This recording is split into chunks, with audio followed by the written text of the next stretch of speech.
కొంచెం పక్కదు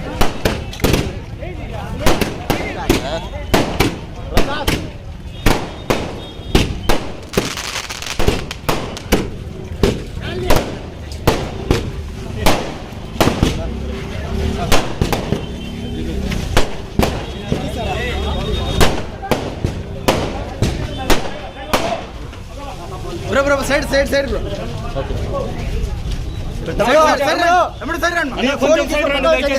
ఫోన్ వాళ్ళు పక్క వచ్చేయండి మీరు బ్రదర్ కొద్ది సైడ్ మా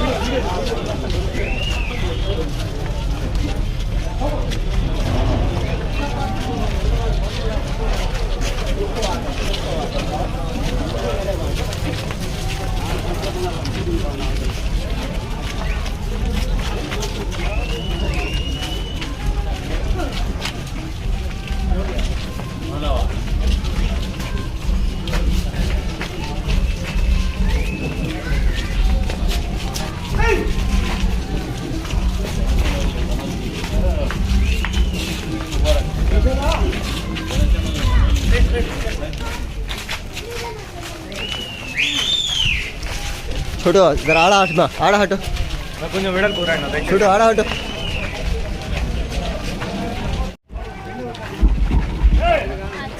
మాజీ ఎమ్మెల్యే కదిరి నియోజకవర్గ ఎమ్మెల్యే అభ్యర్థి కందికుంట వెంకటప్రసాద్ గారికి స్వాగతం సుస్వాగతం. అదేవిధంగా పవన్ కుమార్ రెడ్డి గారికి స్వాగతం. జిల్లా బీసీసీఎల్ నాయకులు మండల బీసీసీఎల్ నాయకులు కూడా స్వాగతం. అదేవిధంగా మాజీ ఎమ్మెల్యే కందికుంట వెంకటప్రసాద్ గారు వేదికపై రావాల్సిన కోరుచున్నాం. అదేవిధంగా కృష్ణమూర్తి అన్న గారు వేదికపై రావాల్సిన కోరుచున్నాం. పవన్ కుమార్ రెడ్డి గారు వేదికపై రావాల్సిన కోరుచున్నాం. రామకృష్ణారెడ్డి గారు వేదికపై రావాల్సిన కోరుచున్నాం. అదేవిధంగా శంకర్ గారు వేదికపై రావాల్సిన కోరుచున్నాం. అదేవిధంగా జనరల్ సెక్రటరీ ఇద్దరు కూడా వేదికపై రావాల్సిన కోరుచున్నాం. ముబారక్ గారు వేదికపై రావాల్సిన కోరుచున్నాం. అదే నాదే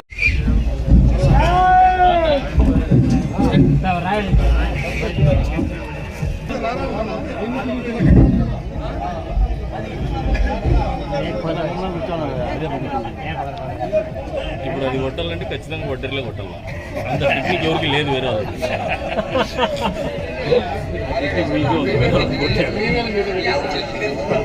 మీరు రావాల్సిందా కోరుచున్నాం. ఈ యొక్క జోహో బీసీ కార్యక్రమానికి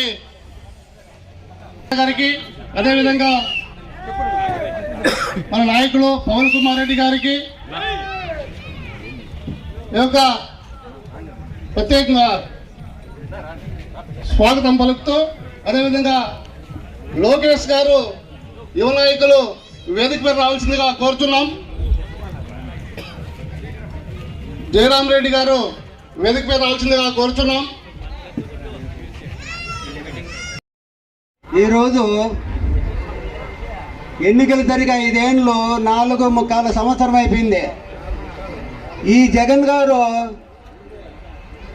రాష్ట్రానికి ఎంత మేలు చేసినాడో ఏం చేసినాడో ప్రతి ఒక్క దాన్ని బట్టి చూస్తే మనకు అర్థమైపోతుంది.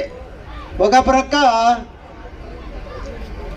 ముఖ్యమంత్రి పదవి అలంకరించిన వెంటనే సిపిఎస్ రద్దు చేసి ఓపీఎస్, కానీ 4.25 సంవత్సరం అయినా కూడా సిపిఎస్ రద్దు చేయకుండా ఓపీఎస్కు పోరాడే వాళ్ళను మన ఉద్యోగస్తులందరినీ విజయవాడ మీటింగ్కు హాజరు కానికుండా బస్సుల్లో కానీ, తర్వాత రైళ్లలో కానీ, తర్వాత జీపుల్లో కానీ ఎక్కడికక్కడ బంధించి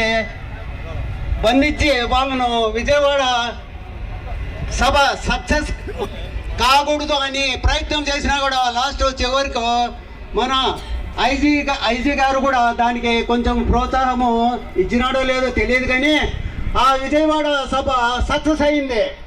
సక్సెస్ అయిన బాట్లే తర్వాత ఉద్యోగస్తులను ఎలక్షన్ డ్యూటీకి వేయకుండా ఒక జీవో తీసుకొచ్చినాడు. అది ఎందుకు? బీసీ సంఘం నేతలకు, కార్మికులకు, కర్షకులకు అందరికీ కూడా పేరు పేరున ధన్యవాదాలు. పాత్రికేయులకు, తర్వాత తోటి మిత్రులందరికీ కూడా ధన్యవాదాలు. మరి యొక్క సమావేశం ప్రతి ఒక్కరం కూడా ఎంతో శ్రద్ధగా వినాల్సిన సమయం. మరి అలాగే అందరం కూడా వింటున్నాం. మరి మన వాళ్ళందరూ, పిల్లలు, పెద్దలందరూ కూడా చాలా విషయాలు చెప్పారు. మనం ప్రతి పార్టీకి కూడా మనల్ని వాడుకుంటున్నారు. ముఖ్యంగా వైఎస్ఆర్ పార్టీ మాటలు మాత్రం ఎలక్షన్ల ముందర 2-3 నెలల నుంచి మనతో మాట్లాడే తీరు ఒకసారి గమనించండి. ఎందుకంటే మీరు గమనించాలి పూర్తిగా. వాళ్ళు ఇప్పుడు ఎట్లా మాట్లాడతారు మన దగ్గరికి వచ్చి, ఎలక్షన్ అయిపోయిన తర్వాత మనతో ఎలా మాట్లాడతారు అదే మనం చూస్తున్నాం. ఇంతవరకు కందికుంట వెంకటప్రసాద్ అన్న గారి గురించి మన అబ్బాయి చెప్పాడు. వాళ్ళు 5 రోజులు వాడుకుంటారు మన వాళ్ళని. అది రోజుకి 500 ఇస్తారా, 1000 ఇస్తారా అనేది పక్కన పెడితే ఏదో విధంగా 5 రోజులు వాడుకుంటారు. మనం కూడా వాడుకునే విధంగా మనం అవకాశం ఇస్తున్నాం. అలాగే వాళ్ళు 5 రోజులు వాడుకొని వాళ్ళ పబ్బం గడుపుకొని వాళ్ళ అధికారాన్ని స్వాగతించి తర్వాత 6వ రోజు అధికారం చేజిక్కించిన తర్వాత మళ్ళీ వదిలేస్తారు వాళ్ళు. అది మనం చూస్తూనే ఉన్నాం, మనం వింటూనే ఉన్నాం, జరుగుతూనే ఉంది. కానీ ఆ రోజు నుంచి మళ్ళీ 5 ఏళ్ళు, ఆ 5 ఏళ్ళు మన ఎవరు మోసేది? ఇక్కడ మన కాన్స్టిట్యూన్సీ పరిధి తీసుకుంటే వెంకటప్రసాద్ మోయాల మోస్తున్న వాళ్ళు అయితే ఒకసారి చెప్పండి, మనస్ఫూర్తిగా ఆలోచన చేద్దాం. మేము కూడా వైఎస్ఆర్ పార్టీలో పనిచేసిన వాళ్ళమే. నేను ఉండే వాస్తవాలు చెప్తున్నా, అందరికీ కూడా తెలిసిన విషయమే. ఈ కాన్స్టిట్యున్సీలో తెలుగుదేశం పార్టీ అనేదాన్ని ఒక పక్క పెడితే కందికుంట వెంకటప్రసాద్ అన్న గారు ఈ యొక్క కదిరి నియోజకవర్గంలో పేదలకు, బడుగు బలహీన వర్గాలకు ఆశాజ్యోతిగా ఉండడమే కాకుండా వాళ్ళ మాన ప్రాణాలను కాపాడడంలో తన యొక్క ప్రాణాన్ని ఎదురొడ్డి చేసినటువంటి దాఖలాలు 20 ఏళ్ళ నుంచి ఉన్నాయి. గత 5 టర్ములుగా, ఇది 5వ టర్ముగా అభ్యర్థిగా పోటీ చేయడానికి అవకాశం తెచ్చుకున్నటువంటి వ్యక్తి ఈ రాష్ట్రంలో ఏకైక వ్యక్తి ఒక కాన్స్టిట్యున్సీలో, ఒక కందికుంట వెంకటప్రసాద్ గారికి 170 నియోజకవర్గాలు జరుగుతుందని నేను చెప్పుకుంటున్నా. అలాగే ఎప్పుడైతే ఆయన 20 ఏళ్ల నుంచి కూడా ఈ ప్రజలకు ఇంత అందుబాటులో, ఇంత అండదండలుగా ఉంటున్నాడో, అక్కడ వైసీపీ పార్టీలో జీర్ణించుకోలేని పరిస్థితుల్లో ప్రతి 5 ఏళ్లకోసారి కూడా ఈయన ఎట్లా ఓడించాలా, ఇతను అంటే పేదలంటే ఇతను, పేదలను మనం ఎట్లా మొబిలైజేషన్ చేయాలా, పేదలకు ఎట్లా మాయ మాటలు చెప్పాలనే ఉద్దేశంతో రకరకాల మాటలు, ఆయన మీద నెగిటివ్ వాయిస్ కావచ్చు, ఆయన అంటే రెడ్లు పడదనేది, ఆయన అంటే మైనార్టీలు పడదని, ఇంకోరు వచ్చి ఎస్సీలు పడదు, రకరకాల ఆయన మీద ఏందో ఒకటి. కానీ నిజంగా మేము చూస్తున్నాం, నేను ఒకటి చెప్తే ఏం లేదు, ఎక్కడ మేము నమ్మి ఆయన పార్టీలోకి వచ్చినాం. ఆయన పేదలకు చేసేటువంటి సర్వీస్ చూసినాం, మేముండే పార్టీని చూసినాం, మేముండే పార్టీ నాయకుల గుణగణాలను చూసినాం. ఇక్కడ మేము వైఎస్ఆర్ పార్టీ అని, తెలుగుదేశం పార్టీని కాదు మేము మాట్లాడుతాం. ఇక్కడ మాకు అంతో ఇంతో దేవుడు జ్ఞానం ఇచ్చినాడు, మన తల్లిదండ్రులు చదివించినారు. కాబట్టి ఈ చదువు వచ్చేసి ప్రజాస్వామ్యానికి ఉపయోగపడాలా, ప్రకృతికి ఉపయోగపడాలా, నిర్వేద కుటుంబాలు బాగుపడాలంటే ఈ యొక్క ఓటు ఒక్కటే అవకాశం ఉండేది. ఏంది అవకాశం లేదు. నీకు ₹1,00,000 సహాయం చేసినా కూడా 2 రోజులు, 3 రోజులు, 10 రోజులకు అయిపోతుంది. ఈ ఓటు వీళ్ళు ఎట్లాదంటే శాశ్వతంగా 5 సంవత్సరాలు వాళ్ళు చేసే పరిపాలనతో మనము, మన కుటుంబము, మన పరిసర ప్రాంతము, మన బిడ్డలు, వాళ్ళకి చదువు కావచ్చు, ఆర్థికంగా కావచ్చు, వ్యాపారాలు కావచ్చు, అన్ని దాని మీద దెబ్బపడుతుంది ఒక్క ఓటు.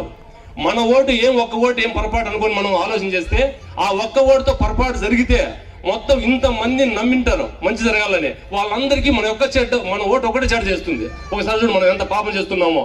ఇక్కడ ఈ కాన్స్టిట్యున్సీలో 2,50,000 ఓట్లు ఉంటే దాదాపు 1,75,000 ఓట్లు ఇంకా బీసీ సామాజిక వర్గాలు ఉన్నాయి. మరి ఇంతమంది ఓటర్స్ ఉన్నప్పుడు ఒక బీసీ నాయకుడు, ఎంతో మంది గ్రామదారులు, ఎంతో మంది ప్రగల్భాలు పలికే వ్యక్తులు ఎంతో మంది వాళ్ళు మనం వర్ణించి చెప్పాలంటే కూడా చెప్పలేము. అలాంటి వ్యక్తులు, మాయమాటలు చెప్పే వ్యక్తులు, కోట్లు పెడతామనే వ్యక్తులు, రకరకాలు చెప్పే వ్యక్తుల మధ్య 20 సంవత్సరాల నుంచి కూడా మన పేదోళ్ళకి అండగా ఉండి మనకు ఎన్నంటి ఉన్నటువంటి నాయకుడు మనకు దొరకడం నిజంగా ఈ కదిరి కాన్స్టిట్యూన్సీలో మనం చేసుకున్న అదృష్టం. వస్తారు ఇప్పుడు తెలుగుదేశం పార్టీని ఎట్లా ఓడించాలని ప్లాన్ చేస్తారు వాళ్ళు. ఇదంతా బాగా మీరు మన ఎందుకంటే ఒక పిటక చెప్తాను నేను. ఒక పెద్ద మనిషి ఉంటాడు, ఆయన పెళ్లిలో పేరయ్య, ఆయన ఇప్పుడు పెళ్లి చేసుకోలే, ఎప్పుడు పెళ్లి చేసుకోడు కూడా, చేసుకోవాలని ఆయనకు ఆశ కూడా లేదు. కానీ ఆయన వస్తాడు దగ్గరికి, అయ్యా ఈయన మా పెళ్లి కూడా ఈ సంవత్సరం, ఈయనకు ఓట్లు వేయండి, ఓటు కాదు కానీ మీ బిడ్డను వేయండి అంటే మన ఓటు అనుకోండి, వేయండి, ఈయన బ్రహ్మాండంగా పనిచేస్తానంటాడు. ఆయన సరే నమ్మి ఏంటంటే నా మీద నమ్మకం ఉంటుంది పెద్ద మనిషి మీద, మళ్ళీ ఓట్లు వేస్తాం, గెలిపిస్తాం.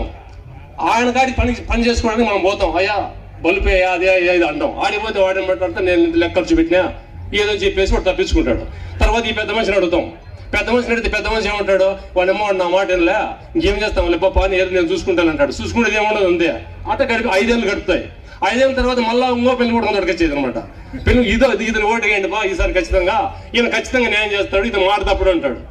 అదే పరిస్థితి మళ్ళీ జరుగుతుంది. ఇప్పుడు 4-5 టైంలు జరుగుతుంది. కాబట్టి మీరు ఒకటి అడగండి, ఆ పెద్ద మనిషి ఎవరో మీకు తెలుసు. ఈ కొత్త పెళ్లి కూడా పట్టుకొస్తారు ఇక్కడ. పెళ్లి అంటే మనం ఏం చెప్తాం, 7 తరాలు ఎన్నికి ముందుకు చూస్తాం. ఓటు అనేది 14 తరాలు ఎన్నికి చూడాలి. ఒక వ్యక్తికి ఓటు వేయాలంటే 14 తరాలు ఎన్నికి చూడాలి. వాళ్ళ కుటుంబం ఏమి, ఆ వ్యక్తి ఏమని కనీసం మనం అంత లోతుగా కాకుండా కనీసం మనకు జ్ఞానం ఉంటే 10-15 నుంచి చూడాలి కదా. ఎవరు మన మధ్యలో ఉన్నారు, ఎవరు మన కోసం ఉన్నారు, ఎవరు పార్టీని నమ్ముకున్నారు, ఎవరు కార్యకర్తలు నమ్ముకున్నారు, ఎవరు కార్యకర్తల కోసం పనిచేస్తున్నారు అనేది గమనించినట్టయితే ఈ రోజు మనకు లక్ష్య మెజార్టీతో మనం గెలవాలి, ఓట్లన్నీ మనకే పడాలా.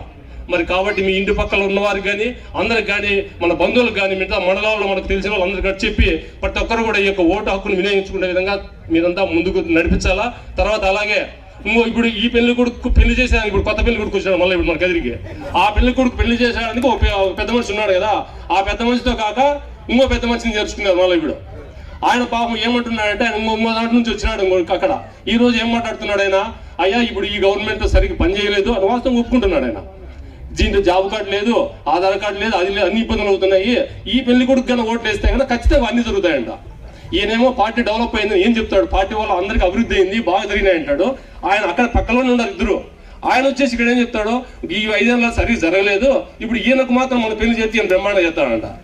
ఈయనకు పెళ్లి చేయాలంటే ఈయనకు పెద్ద మనిషి, ఈయన ఎవరు పుట్టినది ఎక్కడో పుట్టాడు మిగతా 7 జిల్లాలలో. ఈయనకి పెద్ద ఎవరో ఉంటారు, ఆయన అండర్లో ఈయన పని చేస్తున్నాడు. ఈయన చెప్పండి చూడండి, ఒక్క కదిరి నియోజకవర్గం వైఎస్ఆర్ పార్టీ పరిస్థితి ఎట్లయిపోయిందంటే ఒక 100 మంది అయినారు దానికి నాయకులు. ఇప్పుడు ఓటేస్తే ఇటు గెలిస్తే ఎవడో, ఓడేది ఎవరో, ఎవరిని అడగలనో, ఎవరిని పోలనో. కానీ ఏకైక నాయకుడు ఉన్నటువంటి తెలుగుదేశం పార్టీ, పేదలకు బడుగు బలహీన తెలుగుదేశం పార్టీ. ఈ యొక్క పార్టీకి జై హో బీసీ సదస్సుకు ఇచ్చేసినటువంటి తెలుగుదేశం ప్రేమికులందరికీ హృదయపూర్వక స్వాగతం. వేదిక మీద ఉన్న పెద్దలందరికీ కూడా నా హృదయపూర్వక నమస్కారాలు. ఇందాక చాలామంది ఇక్కడ మాట్లాడినారు. దాదాపు నా మనసులో నేనేం చెప్పాలనుకున్నా అది ఆల్రెడీ శంకరన్న చెప్పేసినాడు. ఎందుకంటే మేము కూడా ఒకసారి పెళ్లి కొడుకుల కోసం పనిచేసిన వాళ్ళమే. ఏదైతే అయింది ఇవాళ నాకు నిజంగా సంతోషంగా ఉంది, నేను మంచి నిర్ణయం తీసుకున్నాను అని చెప్పేసి. మీటింగ్కి వచ్చి చూస్తూ ఉంటే తెలుగుదేశం పార్టీ నిజంగా పేదల పార్టీ, పేద బడుగు బలహీన వర్గాల పార్టీ అనేది కల్లారా కనపడుతూ ఉంది.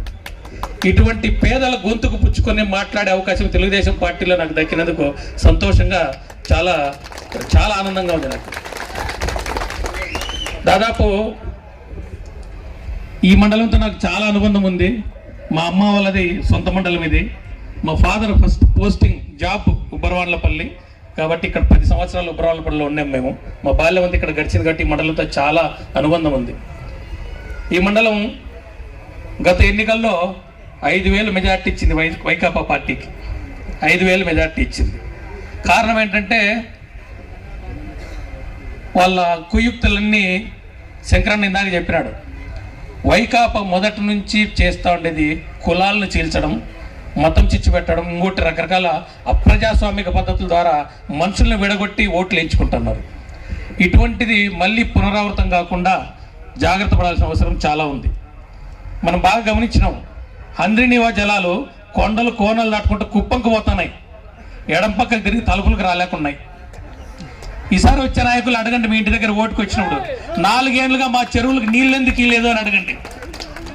నిలదీసి అడగండి. తర్వాత మన మండలంలో చూసాం, రైతాంగం చూసాం, చాలా మంది పాడి పంటల మీద ఆధారపడి ఉన్నారు. పాడి దీని మీద, ఆవులు దాని మీద ఆధారపడిన వాళ్ళు. ఇందాక మన సోదరులు గాయాల్లో చెప్పిపోయినారన్న, ఆవులు ఉన్నాయన్న పాలు పిండుకోళ్ళు పోయేస్తామన్నా అని చెప్పి పోతున్నారు ఇందాక. మీకు తెలుసా, ఒక తలుపుల మండలంలోనే ఇన్సూరెన్స్ అప్లికేషన్స్ అంటే ఆవు చనిపోతే తెలుగుదేశం ప్రభుత్వంలో 2 నెలల్లో 30,000 వచ్చేది మనకు. గుర్తుంది మీ అందరికీ? ఇప్పుడు వస్తుందా? ఒక్క తలుపుల మండలంలోనే 500 అప్లికేషన్స్ పెండింగ్లో ఉన్నాయి. అడగండి, ఓటు అడగడానికి వస్తారు కదా వైకాపా నాయకులు. ఏంటి 500 అప్లికేషన్ల పరిస్థితి, మాకెందుకు ఇన్సూరెన్స్ రాలేదని అడగండి. మేము కూడా 19లో మేము కూడా ప్రచారం చేసే వాళ్ళమే. గొర్రె చచ్చిపోతే 6,000 వస్తుంది, మేక చచ్చిపోతే 6,000 వస్తుంది, వైకాపా ప్రభుత్వం అధికారంలోకి వస్తే మేము కూడా చెప్పిన వాళ్ళమే. వచ్చిందా? ఓటు అడగడానికి వచ్చినప్పుడు అడగండి ఏది ఇది అని చెప్పినేసి.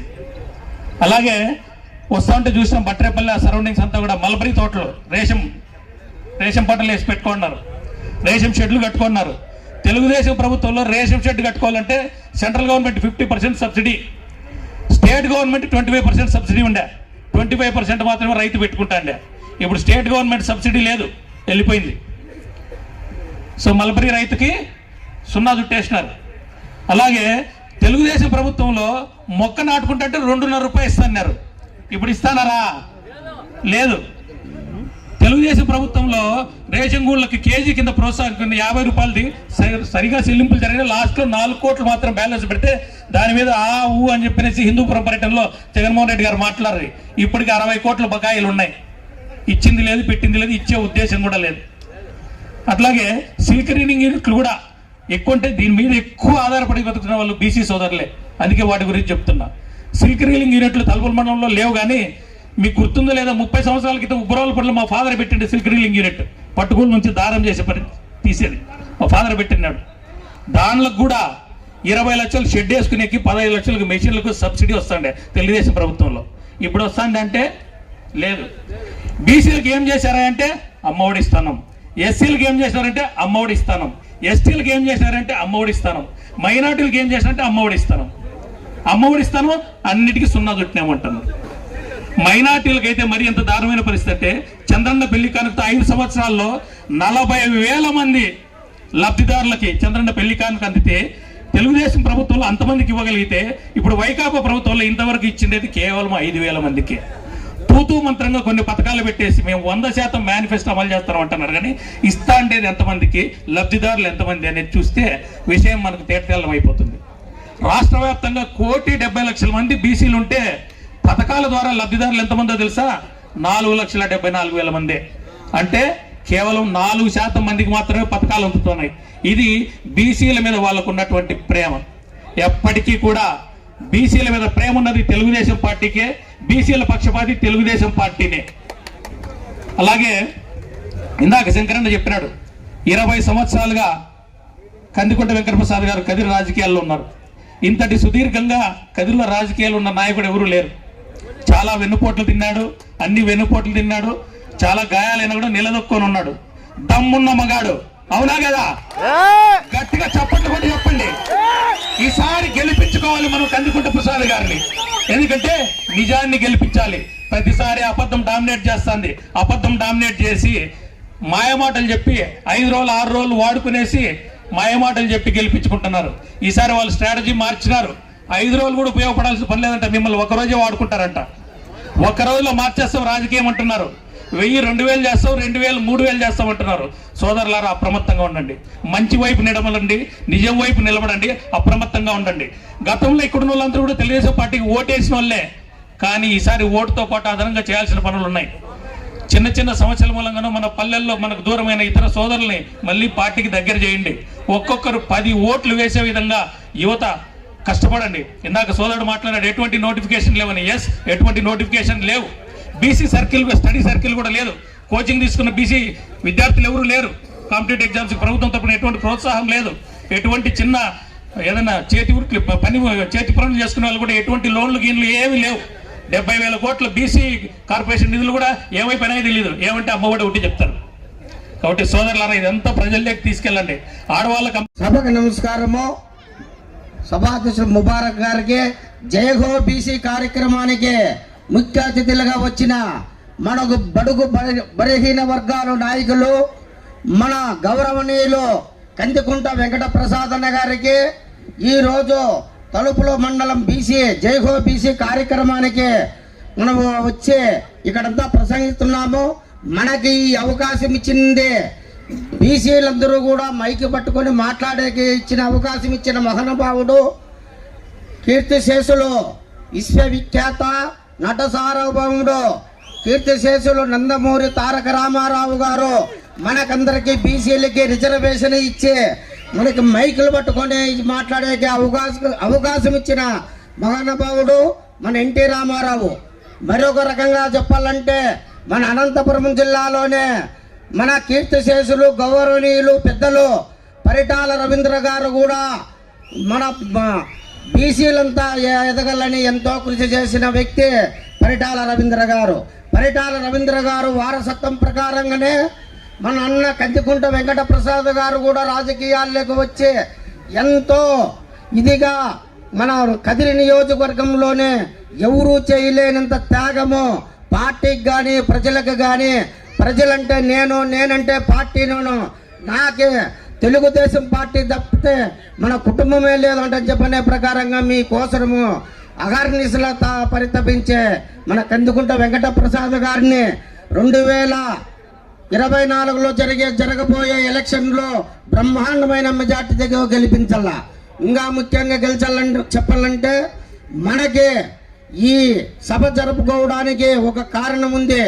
మనము గతంలో తెలుగుదేశం పార్టీ ఉన్నప్పుడు బీసీలకి అన్ని కులాలు వాల్మీకి అయితేనేమి, కురవ అయితేమి, యాదవ్ అయితేమి, విశ్వ బ్రాహ్మణులు అయితేనేమి, నాయ బ్రాహ్మణులు అయితేనేమి, రజకులు అయితేనేమి, యాదవులు అయితేనేమి, పట్టణులు అయితేనేమి, ఎవరైతే ఇన్ని కులాలు కూడా మనకి ఒకే బీసీ కింద పెడితే ఈ కులాలకి ప్రాతినిధ్యము ఎక్కడా తెలియదంటని చెప్పని 56 ఉపకులాలు సాధికార కమిటీలు ఏర్పాటు చేసిన వ్యక్తి మన యువ నాయకుడు లోకేష్ బాబు గారు. ఎందుకు అవన్నీ చేసినాడంటే మనకి ఒకే ఇంతకుముందు కొన్ని కులాలనే పెద్ద కులాలుగా బీసీలుగా గుర్తిస్తే వాళ్ళు ఈ చిన్న కొంతమంది తక్కువగా ఉండే సంఖ్యాబలము తక్కువగా ఉండే బీసీలకు అందరికీ కూడా సాధికార కమిటీలు వేస్తే ఆ కమిటీ సభ్యులంతా కూడా ఆ కులాల దగ్గరికి వాళ్ళ దగ్గరికి పోయి ఆ కులంలోనే మన సాధక పాదాలని తెలియజేసి మనకందరికీ కూడా తెస్తే అవన్నీ కూడా ఒక క్లబ్గా చేసి ఎన్నికల మేనిఫెస్టోలో బీసీలకి ఏం కావాలంటే చెప్పనే దానిపైన మన జాతీయ నాయకులు శ్రీ నారా చంద్రబాబు నాయుడు గారు ప్రవేశపెట్టడం జరిగింది. ఇంకా ముఖ్యంగా మన తెలుగుదేశం పార్టీ చంద్రబాబు నాయుడు గారు ముఖ్యమంత్రిగా ఉన్నప్పుడు బీసీలకి ఏమేమి అభివృద్ధి పనులు ఏ సంక్షేమ పథకాలు వస్తూ ఉండే ఈ వైఎస్ఆర్ దుర్మార్గం గవర్నమెంట్ జగన్మోహన్ రెడ్డి వచ్చిన తర్వాత మన బీసీలకి ఎంత అన్యాయం జరుగుతూ ఉంది ఏమనే దానిపైన కూడా మనం చర్చించుకోవాల్సిన అవసరం ఉంది. ముఖ్యంగా మన బీసీలకి 34% రిజర్వేషన్ ఉంటే ఈ దుర్మార్గం ముఖ్యమంత్రి జగన్మోహన్ రెడ్డి దాన్ని 24%కి చేసినాడు. 24%గా చేసిన దానికి మనము వివిధ రకాలుగా వార్డు నెంబర్ దగ్గర నుండి సర్పంచ్, ఎంపీటీసీ, కౌన్సిలరు, జెడ్పీటీసీ, ఎంపీపీలంతా దాదాపు 17,000 మంది మనము రాజకీయానికి అరుగులు కాకుండా కోల్పోయిన మాట ఈ సభాముఖంగా మీకు తెలియజేస్తాండా. ఇదంతా కూడా మీరందరూ కూడా మనము మా జరగబోయే మన వచ్చే గవర్నమెంట్లో మన చంద్రబాబు నాయుడు సారు ప్రతి కులానికి కూడా ప్రతి చిన్న కుల బీసీ కులానికి కూడా చట్టసభలకు కానీ కార్పొరేషన్లకు కానీ ఏదైనా ఫ్యామిలీలో అభివృద్ధి జరిగేదానికి ఒక కార్పొరేషన్లు పెట్టి చేసి ఇది చేస్తారంటని చెప్పని అక్కడ సభలు సమావేశాలు పెట్టి ప్రతి కులము నుండి కూడా వాళ్ళ సమస్యలు ఏమో తెలుసుకొని రావాలని ఈ సభ ముఖ్య ఉద్దేశము. దీంట్లో మనకందరూ కూడా ఈరోజు సభలోనే చెప్పలేరు కాబట్టి మన గౌరవనీయులు ఇన్ఛార్జి మన కాబోయే ఎమ్మెల్యే వెంకటప్రసాద్ అన్న గారికి చేస్తే ఇవన్నీ జిల్లాలో మండల వ్యాప్తంగా మీటింగులన్నీ అయిపోయిన తర్వాత ఈ జిల్లాలో ఈ కులాలకి ఈ పనులు కావాలా వీళ్ళకందరికీ ఇవి కావాలంటే చెప్పే దానిపైన మనం ఒక చర్చించి దానంతా ఒక జిల్లా తరఫున మనం ఒక తీర్మానాలు పంపిస్తే సారు కూడా దగ్గరలోనే రేపు నెలలో దీన్ని అంతా కూడా ప్రకటించేటప్పుడు కూడా ఇది చేస్తారంట చెప్పని కూడా మీకు ముఖ్యంగా ఇది చేస్తాడ. ఇంకా ఒక రకంగా మన గౌరవ చంద్రబాబు నాయుడు గారు నేను మళ్ళీ ముఖ్యమంత్రి అయితేనే అసెంబ్లీకి వస్తాను, లేదంటే నేను అసెంబ్లీకి రాను అంట చెప్పని ప్రతిజ్ఞ చేసి బయటకు వచ్చినాడు. ఆ బయటకు వచ్చిన దాన్ని అంటే ఆ ప్రతిజ్ఞ నెరవేరాలంటే మనమంతా ఏం చేయాలా? మీరు చెప్పండి అన్నా, మనమంతా ఏం చేయాలా? మనము కూడా ఆ చంద్రబాబు నాయుడికి ఆ కాలంలో రాముడు సీతమ్మని రావణాసుడు ఎత్తకపోతే రాముడు ఎత్తుకుంటూ పోయి ఆ సముద్రంలో దాటేకి ఒక వారధి కట్టాలంటే ఆ వారధికి వానర సైన్యం అంతా ఎట్లా సపోర్ట్ చేసిందో మన బీసీ కులాలంతా కూడా ఆ తెలుగుదేశం పార్టీకి, చంద్రబాబు నాయుడు గారికి, కదిరి నియోజకవర్గంలో ప్రసాదన్న గారికి మనమంతా సపోర్ట్ చేసి మనమంతా ఓట్లు వేసి మనం గెలిపిస్తే, ఇక్కడ ఎమ్మెల్యేగా అన్న గెలిస్తేనే, మనం జిల్లాలోనూ రాష్ట్రంలో ఎమ్మెల్యేగా గెలిస్తేనే చంద్రబాబు నాయుడు గారు ముఖ్యమంత్రి అయ్యే అవకాశాలు ఉంటాయి.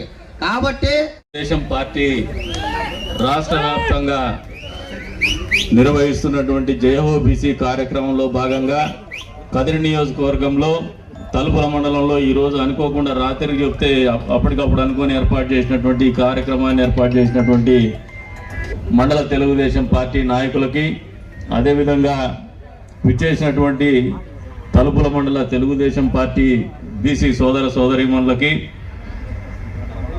బీసీ సాధికార కమిటీ హిందూపూర్ పార్లమెంట్ అధ్యక్షులు సోదరుడు రంగయ్య గారికి, అదేవిధంగా సోదరులు పవన్ కుమార్ రెడ్డి గారికి, పాత్రికేయ మిత్రులకు అందరికి కూడా పేరు పేరు నమస్కారాలు తెలుపుకుంటూ, మనం బీసీ మీటింగ్ ఎందుకు పెట్టుకోవాలో ఫస్ట్ ఆలోచన చేసినారా? మనం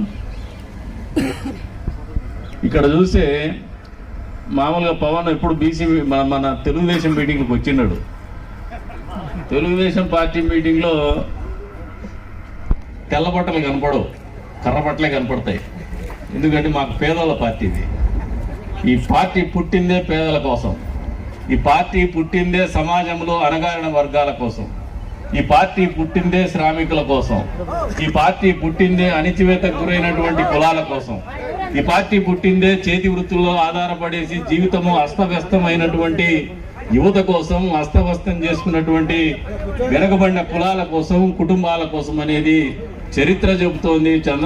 స్వర్గీయ నందమూరి తారక రామారావు గారి గురించి ఆలోచన చేసుకుంటే మీరు ఒకసారి పెద్దలు కూడా ఉన్నారు దాదాపు ఇక్కడ 82కు మునుపు కనపడలే మీరు కొంచెం ఎవరో కాంగ్రెస్ పార్టీ మళ్ళీ కొత్తగా వస్తుంది. ఇప్పుడు కాంగ్రెస్ పార్టీ ఏం కొండాడన్న నీకు బాగా తెలుసు.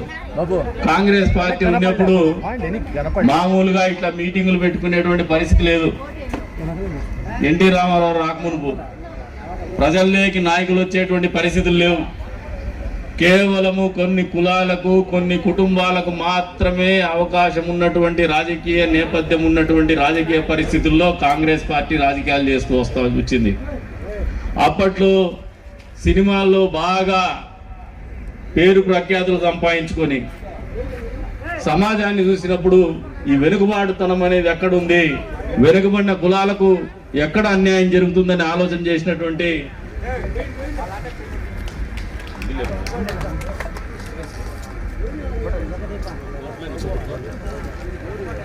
ఎక్కడ అన్యాయం జరుగుతుందని ఆలోచనలో నుంచి పుట్టిండేదే స్వర్గీయ నందమూరి తారక రామారావు గారు పార్టీ స్థాపించిన తర్వాత చదువుకున్నటువంటి వెనుకబడిన కులాల వాళ్ళకి, మైనారిటీ వర్గాలకి అధికారం అందించాలా, రాజకీయ అధికారంలో భాగస్వాములు చేయాలా, తద్వారా వాళ్ళలో ఒక చైతన్యం రావాలా, ఆ కుటుంబంలో ఆలోచన విధానంలో మార్పు రావాలా, ఆలోచన విధానంలో మార్పుల ద్వారా వాళ్ళ జీవన విధానంలో మార్పు రావాలనే ఆలోచనతో మొదలుపెట్టిండేదే తెలుగుదేశం పార్టీ. వెనుకబడిన వర్గాల కోసం, అట్టడుగు వర్గాల కోసం స్థాపించింది తెలుగుదేశం పార్టీ. అది మన పార్టీ నేపథ్యం అనేది కూడా మీ అందరూ కూడా ఒకసారి గుర్తు తెచ్చుకోమంటాడు.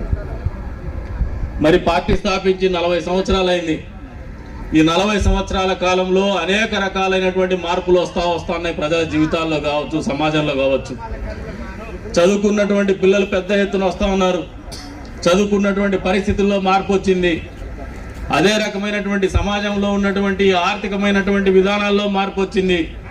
తెలుగుదేశం పార్టీ ఆవిర్భావం తర్వాత రాజకీయాలు చేయడంలో మార్పు వచ్చింది, రాజకీయ పార్టీల ఆలోచనలో మార్పు వచ్చింది, రాజకీయ పార్టీల్లో అధికారంలో భాగస్వామ్యులు కల్పించడంలో కూడా మార్పు వచ్చినటువంటి పరిస్థితులు ఎందుకు వచ్చినాయంటే కేవలం తెలుగుదేశం పార్టీ స్థాపించినందుకు మాత్రమే అనేది మనం అందరం కూడా గర్వపడాలని చెప్పి కూడా ఈ సందర్భంగా తెలియజేస్తున్నాం. అందుకే ఈ తెలుగుదేశం పార్టీలో సభ్యులైనందుకు మనం అందరూ కూడా గర్వపడాలని చెప్పేసి కూడా మీ అందరినీ కూడా కోరుతా ఉన్నాను. అది ఎప్పుడు కూడా మర్చిపోవద్దని చెప్పేసి కూడా ఈ సందర్భంగా తెలియజేస్తా ఉన్నాను. ఈ రోజున మారినటువంటి పరిస్థితుల్లో కూడా మన నియోజకవర్గంలో అయితే ఇందాక వక్తలు చెప్తూ వస్తా ఉన్నారు, రాజకీయ పరిస్థితులు మారలేదు. మళ్ళీ మాట్లాడదాం. మొదటిగా గడిచిన 83వ సంవత్సరం నుంచి 1983వ సంవత్సరం నుంచి 2024వ సంవత్సరం వరకు జరిగినటువంటి రాజకీయ నేపథ్యంలో మన జీవితాల్లో, ఈ వెనకబడిన వర్గాల జీవితాల్లో అంతో ఇంతో మార్పు తీసుకురాగలిగింది కేవలం తెలుగుదేశం పార్టీ అధికారంలో ఉన్నప్పుడు మాత్రమే అనేది వాస్తవం అని సంఖ్యలు కూడా ఇందాక సోదరుడు సంఖ్యలతో సహా చెప్తూ వచ్చినాడు, అంకెలతో సహా చెప్తూ వచ్చినాడు. మన ఆలోచనలో కూడా అంతర్లీనంగా మనలో ఆ భావన ఉంది కాబట్టి ఈ రోజు కూడా తెలుగుదేశం పార్టీకి వెన్నుదన్నుగా ఏ వర్గాలు నిలుస్తున్నాయంటే వెనుకబడిన వర్గాలు మాత్రమే నిలబడుతున్నాయనేది వాస్తవం అని మనం అందరూ కూడా గుర్తెరుగుతున్నాం. అది అంతర్లీనంగా మనలో ఉన్నటువంటి భావజాలం, మనం అనుభవిస్తున్నటువంటి తీపిదనం కూడా అని చెప్పేసి మీ అందరికి కూడా తెలియజేస్తా ఉన్నాను. మీరు ఈరోజు ఒక్కసారి గమనిస్తే జగన్మోహన్ రెడ్డి గారు వాళ్ళ ఆయన ముఖ్యమంత్రిగా చేసినాడు, నాకు ఎడం పక్క మీ కుడి పక్క ఉన్నాడు, మన ముక్కు కిందే ఉన్నాడు, మనం కూతేస్తే కూతవేడు దూరంలో ఉన్నాడు. గడిచిన ఎన్నికల సందర్భంగా అప్పటి ఎమ్మెల్యే అభ్యర్థి పక్కనే ముఖ్యమంత్రి ఉంటే మన కష్టం వస్తే పిలిస్తే పలుకుతాడని చెప్పితే పాపం గొడ్డలు కొనుక్కొని పోయి బాబాయిని చంపినాడు గారు మనకు పలికిన దాఖలాలు లేవు. కేవలం గొడ్డలు కొనుక్కొని ఆ గొడ్డల మీద వచ్చినటువంటి ఆదాయం మాత్రం కదిరికి వచ్చింది. ఇంతవరకు ఆయన మనకు వచ్చిన ఆదాయ మార్గం ఏమీ లేదు. ఆ నింద మాత్రము ఇప్పటికి కూడా కదిరి కదిరి కదిరి గొడ్డలు అంటానే వాళ్ళ హత్య కేసు వస్తానే ఎవరిదే అంటే ఆ గొడ్డలు కదిరిలో కొనుక్కున్నారంటప్ప అంటారు. ఆ చెడ్డ పేరు మనకు మోపించినాడు. ఇది వాస్తవమే కాదా? మనము ఎప్పుడు కూడా తలుపుల మండలం గురించి ఒకసారి ఆలోచన చేసుకోండి. ఎప్పుడు కూడా తెలుగుదేశం పార్టీకి వెన్నుదన్నుగా ఉన్నటువంటి మండలం ఇది. కొన్ని ప్రత్యేకమైన పరిస్థితుల్లో మన ఎన్నికల్లో వేరే రకమైనటువంటి ఫలితాలు వచ్చి ఉండొచ్చు.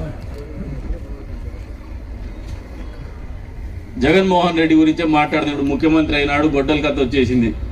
ముఖ్యమంత్రి కాకమునుపు సోషల్ ఇంజనీరింగ్ పేరు మీద ఒక పార్లమెంట్ సభ్యుడు మన దగ్గర ఇన్స్పెక్టర్ ఉన్నాడు. అప్పట్లో మనకు ఒక రాదా ఇద్దరు కృష్ణులు వ్యవహారం ఉండింది. ఆ ఇన్స్పెక్టర్ దొంగగుండా కొడుకు అని చెప్పితే నేను రానిలే. నేను రానికుండా పోతే రెండో కృష్ణుడు వస్తానే వెనకదారుల దొడ్డిదారులు వచ్చేసినాడు. ఆయన దొడ్డిదారులు వచ్చిన తర్వాత ఎస్పీ గారు, ఏంది ప్రసాద్ గారు మీకు ఎవరు దొరకలేదా, ఇంత దరిద్రుని వేసుకుంటున్నారు మీరు సిఐగా అంటే, మా కర్మయ్య స్వామి నేను ఎలక్షన్ పోగొట్టి మా ఊరిని అన్యాయం చేస్తాడా అన్న. తీరా చూస్తే మన ఊరిని కాదు అన్యాయం చేసింది, మన తెలుగు వాళ్ళందరినీ అన్యాయం చేసినాడు ఈ బ్యాటింగ్ బాబా. ప్రపంచంలో ఎవరికి కూడా ఇంత పేరు ప్రఖ్యాతులు వచ్చిండవు అనేది కాలంలో. రాత్రి అంత పేరు ప్రఖ్యాతులు సంపాదించేసి ఆయన బట్టలు ఇప్పుకొని. ఇది జగన్మోహన్ రెడ్డి గారి సోషల్ ఇంజనీరింగ్. ఇటువంటి వ్యక్తులకు అవకాశం కల్పిస్తూ ఉన్నాడు. ఒక అంటాడు, గంట అని ఒక ఆయన అంటాడు. ఇటువంటి వాళ్ళకు అవకాశం కల్పించేసి సోషల్ ఇంజనీరింగ్ అంటాడు. ఇటువంటి వాళ్ళకు అవకాశం ఎందుకు కల్పించినాడంటే అహంకారపూరితమైనటువంటి భావనతో కల్పించినటువంటి పరిస్థితులు. నేను ఎవరిని పెట్టినా కుక్కను పెట్టినా గెలుస్తాయనే ఆలోచన. ఈ రోజు కూడా ఈ నియోజకవర్గంలో కూడా పార్టీకి సంబంధం లేనటువంటి వ్యక్తిని, ఈ సమాజానికి సంబంధం లేనటువంటి వ్యక్తిని, ఈ నియోజకవర్గానికి ఏమాత్రం సంబంధం లేనటువంటి వ్యక్తిని తీసుకొచ్చి వైఎస్ఆర్సీపీ పార్టీ కార్యకర్తలు ఎత్తిన పెడతారంటే జగన్మోహన్ రెడ్డి అహంకారపూరితమైనటువంటి ధోరణి అందరూ కూడా తెలియజెప్పండి ప్రజలకు అని చెప్పేసి కూడా ఈ సందర్భంగా తెలియజేస్తారు. అంతేకాదు వెనుకబడిన వర్గాలకు కుచ్చుటోపి పెడతానే వస్తాడు సోషల్ ఇంజనీరింగ్ పేరు మీద. మళ్ళీ ఈ రోజున నేను మారుస్తున్నటువంటి సీట్లన్నీ కూడా బీసీలని అక్కను చేర్చుకుంటా అని చెప్పేసి ఈ రోజున ఆయన చేస్తాడనేది. గడిచిన 4.5 సంవత్సరాల కాలంలో ఏం చేసినాడంటే అన్ని కులాలకు ఒక కార్పొరేషన్ ఇచ్చేసినాడు. ఒక కార్పొరేషన్ ఇచ్చేసి ఆయన ఆఫీస్ ఎక్కడుందో తెలీదు, ఆఫీస్లో కుర్చీ ఉందో తెలీదు, టేబుల్ ఉందో తెలీదు, వాళ్ళకి జీతం వస్తుందో లేదో తెలీదు, వాళ్ళకి విడుదలేందో తెలీదు, నిధులేందో తెలీదు. ఏమంటే వెనుకబడిన వర్గాల వల్ల కార్పొరేషన్ ఇచ్చినా అని చెప్పేసి. మనకు స్థానిక సంస్థల ఎన్నికలు జరిగితే స్వర్గీయ నందమూరి తారక రామారావు గారు, చంద్రబాబు నాయుడు గారు ఏదైతే స్థానిక సంస్థల్లో రాజకీయాల్లో భాగస్వామ్యులు కావాలా వెనుకబడిన వర్గాల వాళ్ళని కల్పించినటువంటి రిజర్వేషన్లో కూడా 10% కోత విధించినటువంటి ఘనత జగన్మోహన్ రెడ్డికి మాత్రమే దక్కుతుందనేది కూడా వాస్తవం అని మీరు అందరూ గమనించుకోవాలా. అంటే మన పట్ల ఆయనకు ఉన్నటువంటి ఆలోచన విధానాన్ని తెలియజెప్తుంది ఇది. అంతేకాదు ఎవరైనా కూడా సర్పంచులు గెలిచి ఉంటే వాళ్ళకి ఏదైనా కూడా నిధులు వచ్చింటే ఆ నిధుల్ని కూడా దారి మళ్లించేసి రిజర్వేషన్ కేటగిరీలో ఎస్సీలు ఉంటారు, ఎస్టీలు ఉంటారు. సోదరుడు దేవేంద్ర కూడా ఉన్నాడు ఇక్కడ ఎస్టీ సర్పంచ్గా. వాళ్ళకు వచ్చిండే డబ్బులు కూడా దారి మళ్లించి వాళ్ళ కేవలము ఉత్సవ విగ్రహాలుగా మిగిల్చినటువంటి జగన్మోహన్ రెడ్డి ఆలోచన విధానాన్ని వెనుకబడిన వర్గాల వాళ్ళు, ఎస్సీ ఎస్టీ వర్గాల వాళ్ళు, మైనారిటీలు ఆలోచన చేసుకోమంటున్నారు. అంతేకాదు మైనారిటీ వర్గాలకు కూడా చెప్తా ఉన్నాను, ఈరోజు ఎన్నికలప్పుడు మాత్రమే హమారా ఆద్మీ అని చెప్పి, హమారా ఆద్మీ అని చెప్పి, హమారా మజహబ్ అని చెప్పి మాట్లాడే వాళ్ళకు ఒక ప్రశ్న ఏంటి? చంద్రబాబు నాయుడు నిజంగా తిక్కోడు. మనకు ఓట్లేస్తారా ఓట్లేయరా అని ఆలోచన లేకుండా దుర్బినేసి ముస్లింస్లో నాయకత్వం కావాలని ఆలోచన చేసినటువంటి ముఖ్యమంత్రి ఎవరైనా చరిత్రలో ఉన్నారంటే అది చంద్రబాబు నాయుడు గారు మాత్రమే. ఎతికి పట్టుకుందామే, మైనార్టీల నాయకులు ఎక్కడైనా దొరికితేనే ఆలోచన చేసుకొని లాస్ట్ ఎవరు దొరకపోతే మున్సిపాలిటీ మనకు చైర్మన్గా, కౌన్సిల్ చైర్మన్గా ఉన్నటువంటి వ్యక్తిని రిజైన్ చేయించేసి అక్కడ ఒక కౌన్సిల్ ముస్లింని మళ్ళీ చైర్మన్ చేసి ఆ చైర్మన్ని రిజైన్ చేయించినటువంటి చైర్మన్ని మంత్రిని చేసి ముస్లింలకు ప్రాధాన్యత కల్పించాలని ఆలోచన చేసినటువంటి వ్యక్తిత్వం ఉన్నటువంటి నాయకుడు ముఖ్యమంత్రి చంద్రబాబు నాయుడు గారు. అంతేకాదు వాళ్ళ జీవితాల్లో మార్పు రావాలని చెప్పేసి పేద ముస్లింలు కూడా రంజాన్ పండగ వస్తే రంజాన్ తోఫాన్ని ఇచ్చినాడు. వాళ్ళ ఇళ్ళలో ఆడపిల్ల పెళ్లి జరిగితే 50,000 డబ్బులు ఇచ్చినాడు.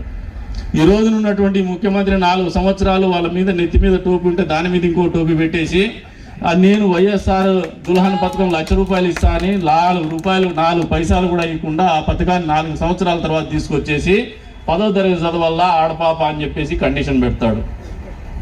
ఈయన మంత్రివర్గంలో ఉన్నటువంటి మంత్రులకు మాత్రము 2వ తరగతి 3వ తరగతి చదివిన వాళ్ళకైతే మంత్రివర్గంలో స్థానం వస్తుంది. కానీ పేద ఇళ్లలో పెళ్లి చేసుకునేటువంటి మైనార్టీ వర్గాలకు చెందినటువంటి మహిళలకు మాత్రము 10వ క్లాస్ అనేది కండిషన్ పెట్టడం ఎంతవరకు బావేమో ఒకసారి మైనార్టీ వర్గాలు ఆలోచన చేసుకోమంటాడు. అంటే మిమ్మల్ని ఇంత పెద్ద ఎత్తున నిర్లక్ష్యం చేసినాడు.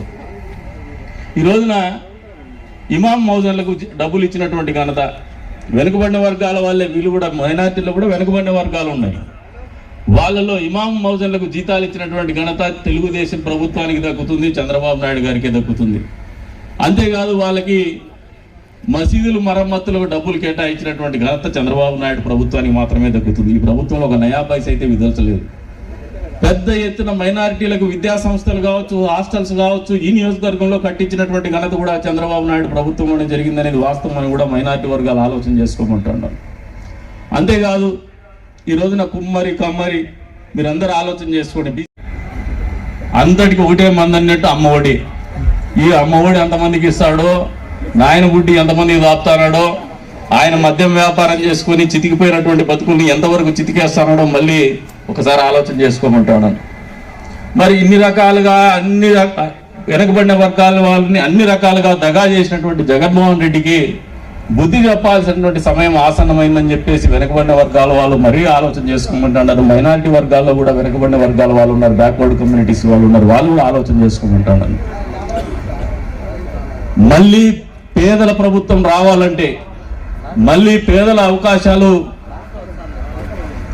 మెరుగుపడాలంటే, పేదల జీవితాల్లో మార్పు రావాలంటే, పేద విద్యార్థుల జీవితాల్లో మార్పు రావాలంటే, పేద నిరుద్యోగ యువత జీవితంలో మార్పు రావాలన్నా, వెనుకబడిన వర్గాల వాళ్ళ ఇళ్లలో వెలుగు రావాలన్నా, వెనుకబడిన వర్గాలకు చెందినటువంటి విద్యార్థుల జీవితాల్లో వెలుగు రావాలన్నా, వెనుకబడిన వర్గాల నిరుద్యోగ యువత జీవితంలో మార్పు రావాలన్నా, జాబ్ క్యాలెండర్ రావాలన్నా ఎవరు రావాలంటే చంద్రబాబు నాయుడు గారు మళ్ళీ రాష్ట్రానికి ముఖ్యమంత్రి కావాల్సినటువంటి అవసరం ఉందా లేదా ఒక్కసారి ఆలోచన చేసుకోమంటాడు అందరినీ కూడా. అన్ని వర్గాలను మోసం చేసినటువంటి జగన్మోహన్ రెడ్డి ఆయన కుటుంబానికి మాత్రము పాపం ఇంకా తలుపులకి ఇంకా బాగా తెలుసు ఆయన నేపథ్యం. ఎంతమంది పిల్లలపై జగన్మోహన్ రెడ్డికి రెడ్డి చెప్పాలా? 2 కూతుర్లు. ఎక్కడన్నా ఉండి 2 కూతుర్లు ఉన్నారు. ఎంత తింటాడు ఆయన? అంతే కదా, కడుపు నిండుతుంది. కండ్లు నిండడంలే ఆయనకు రోగం ఉంది, చూసినంత కాళ్ళంటాడు ఇట్లా. ఆ రోగం ఉండే వ్యక్తి సమాజానికి చేటు. మనమందరం ఆలోచన చేసుకోండి. అంత రోగం ఉండే వ్యక్తి సమాజానికి చేటైనటువంటి వ్యక్తిని మన మీద పెత్తనం చేసేటువంటి అవకాశం మళ్ళీ ఇవ్వాల్సినటువంటి అవసరం ఉందా లేదా ఒక్కసారి ఆలోచన చేసుకోమంటాడు. అంతేకాదు ఈ మండలంలో కూడా అందరి నివాస జలస్రవంతి పేరు మీద నీళ్లు తీసుకొస్తే ఒక టనెల్ పెండింగ్ ఉంటే నీళ్లు ఇచ్చేసినామంటారు ఒక అబద్ధాలు ఆయన. నిజంగా నీళ్లు ఇచ్చినాడు ఇక్కడ? నిగ్గిడిలో అయితే పాపం వరదలు వస్తే ఆ కాలువను కొట్టేసి నిగ్గిడి బీసీ కాలనీని ముంచేసినటువంటి పరిస్థితి. ఈరోజు బండ్లపల్లి పంచాయతీలో ఈ రోజున ఆ బండ్లపల్లి బీసీ కాలనీ మునిగిపోయినటువంటి పరిస్థితి. వాళ్ళు 1కి 2 సార్లు మమ్మల్ని ఈ మండలంలో పర్యటించినప్పుడు పదే పలుమార్లు అడుగుతానే కూడా ఈ ప్రభుత్వానికి చీమ కుట్టినట్లేదు. సెంటు భూమి ఇచ్చినా ఇల్లు కట్టించినా అని జగన్మోహన్ రెడ్డి చెప్తున్నాడు. నిజంగా ఇక్కడ ఉన్నటువంటి ప్రజాప్రతినిధికి కావచ్చు, జగన్మోహన్ రెడ్డికి కావచ్చు, వస్తున్నటువంటి పెద్దిరెడ్డి రామచంద్రరెడ్డి పక్కన నుంచి ఎగేసుకొని వస్తున్నాడు. అక్కడ ఏమీ చేయలేదని కుప్పంలో నిలేస్తే ఇక్కడేమో నేను పలాతులు అనుకొని ఇక్కడికి వచ్చేస్తున్నాడు ఆయన. ఇక్కడికి వచ్చి మాట్లాడుతున్నటువంటి పెద్దిరెడ్డి రామచంద్రారెడ్డి కావచ్చు, కళ్ళ ముందు జరుగుతున్నటువంటి కాఠిన్యాన్ని అరికట్టాల్సినటువంటి అవసరం మీకు ఉందా లేదా, ఈ నియోజకవర్గ ప్రజలకు సమాధానం చెప్పి మరీ రమ్మని చెప్పేసి పెద్దిరెడ్డి రామచంద్రరెడ్డి గారిని కోరుతున్నాం, మంత్రివర్గం గారిని కోరుతున్నాం. మామూలుగా జగన్మోహన్ రెడ్డికి మతిపోయింది. పెద్దిరెడ్డి రామచంద్రారెడ్డి గారు పెద్ద ట్రబుల్ షూటర్ అనుకొని ఆయన ఆలోచిస్తున్నాడు. ఆయన ట్రబుల్ షూటర్ కాదు, ట్రబుల్ మాంగర్. ఇన్ని రకాలైనటువంటి ఇప్పుడు పారాషూట్ లో నాయకుడి ఇక్కడ దిగిరాడన్నా కూడా పెద్దిరెడ్డి రామచంద్రారెడ్డి ప్రోద్బలంతోనే ఆయన ఇక్కడ అభ్యర్థి కాగలిగినాడు. కానీ ప్రజలు వైసీపీ కార్యకర్తలు కోరితే మాత్రం ఆయన నాయకుడు అవ్వాల. ఈ రోజున వైసీపీ కార్యకర్తల్లో ఉండే బాధ కూడా అదే. ఈ రోజున మళ్ళీ వాళ్ళ ఆలోచన ఒకటే ఉంది, పదే చెప్తారు మన వాళ్ళకి. మన బీసీలకు ఉన్నది ఏంటంటే భయం, ఏమవుతుందో అని భయం, మాట్లాడాలంటే భయం, ప్రశ్నించాలంటే భయం, బతకాలంటే భయం, బిడ్డలు ఏమన్నా చదువుకోరంటే భయం, చదివించాలంటే కూడా భయం, వాళ్ళు ఉద్యోగం చేస్తారంటే భయం, ఉద్యోగం దొరకకపోతే కూడా భయం. నిరంతరం భయంతో బతికే బతుకులు వెనుకబడిన వర్గాల వాళ్ళది. ఈ భయాన్ని దూరం పెట్టుకోండి, బాధ్యతగా ఆలోచన చేయండి. మన అవకాశం ఉండేది ఎన్నికలప్పుడు మాత్రమే. మనకు 5 సంవత్సరాల పాటు మన జీవితాల్లో మార్పు వచ్చే విధంగా ఓటేసేటప్పుడు బాధ్యతగా ఆలోచన చేయమని చెప్పేసి మీ అందరినీ కూడా కోరుతా ఉన్నాను. ఈ రోజున పెద్దిరెడ్డి రామచంద్రారెడ్డి గారు పదే అన్ని ఇళ్ళకి వస్తాడంట. ఆయన నిజంగా ఒక రాష్ట్ర మంత్రివర్యులు వస్తే మేము కూడా ఆహ్వానిస్తాం, మంచి జరుగుతుందంటే ఆహ్వానిస్తాం. ఆయన మంచికి రావడం లేదంట.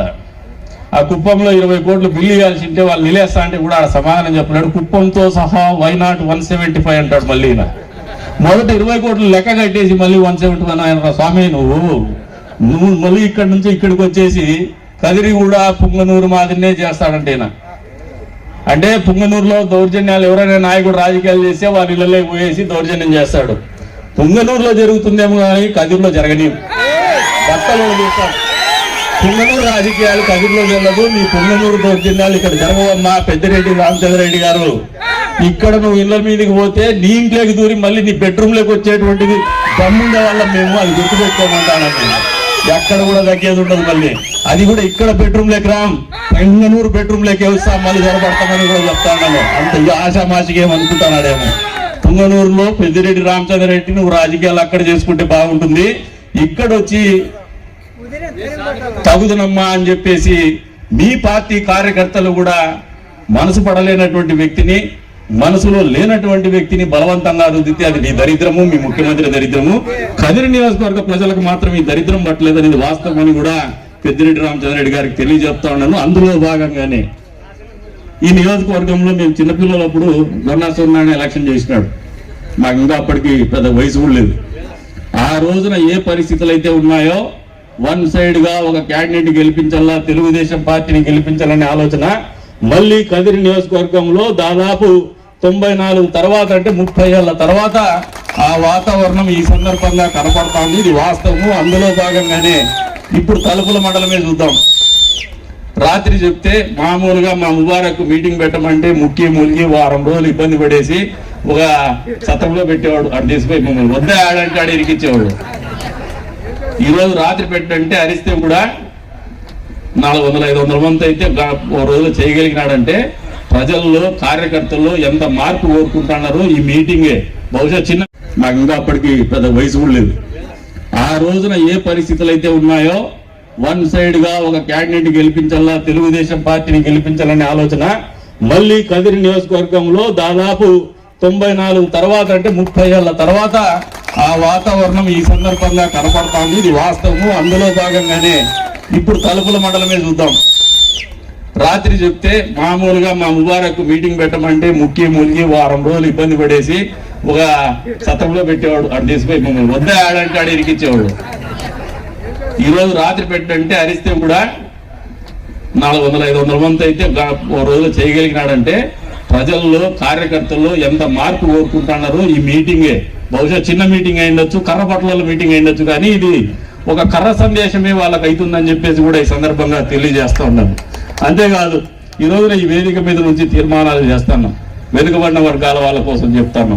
వెనుకబడిన వర్గాలకు ఎప్పుడు కూడా తెలుగుదేశం పార్టీ అండదండలుగానే ఉంటూ వస్తోంది. తెలుగుదేశం పార్టీ వెనుకబడిన వర్గాల వాళ్ళకి ఎప్పుడు కూడా రాజకీయ ప్రాధాన్యత కల్పిస్తూనే వస్తోంది.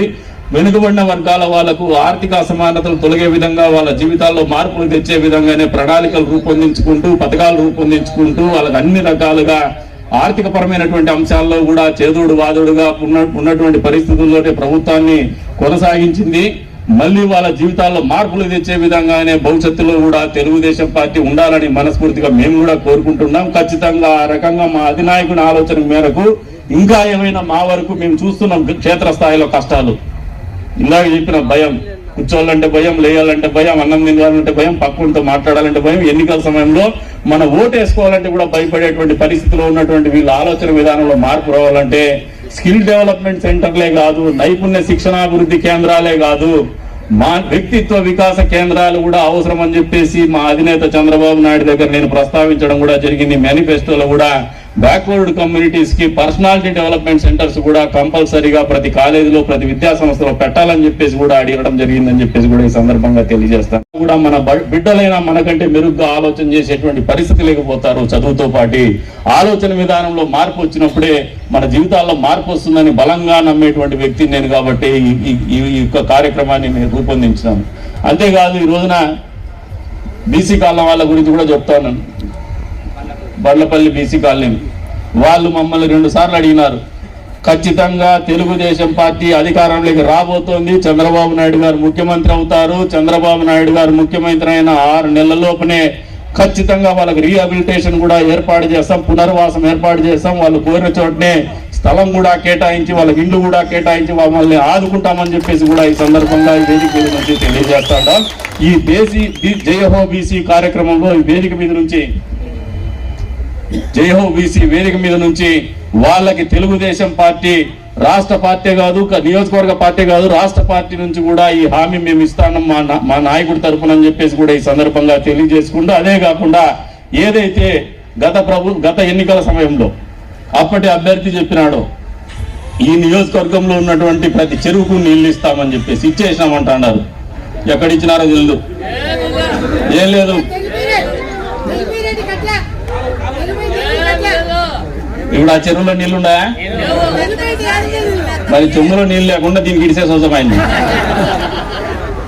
ఆకుల వాళ్ళంలో నమ్ముకుంటాడు. ఆయన చేయాల్సింది అదే. ఇప్పుడు ఆ రోజు హామీ ఇచ్చినవా చెరువుల్లో నీళ్లు ఇచ్చేసినామని, ఇప్పుడు నీళ్లు ఉన్నాయని కూడా చెప్తాడో అదే దాంట్లో నువ్వేందో కడుక్కొని వచ్చాయని చెప్పేసి ఇడిసే సొంతమైన ఆడ పోయేసి ఆ పని చేస్తామైంది.